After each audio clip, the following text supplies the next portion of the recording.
আসসালামু আলাইকুম। নামাজ মোট 5 ওয়াক্ত।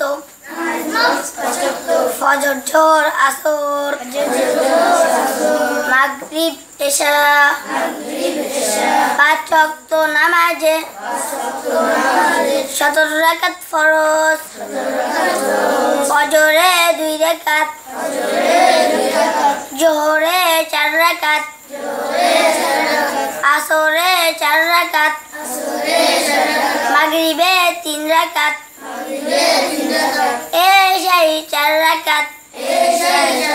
5 ওয়াক্ত নামাজে 12 রাকাত সুন্নাত। ফজরে 2 রাকাত, জোহরে 6 রাকাত, আসরে নাই, মাগরিবে 2 রাকাত, এশায় 2 রাকাত।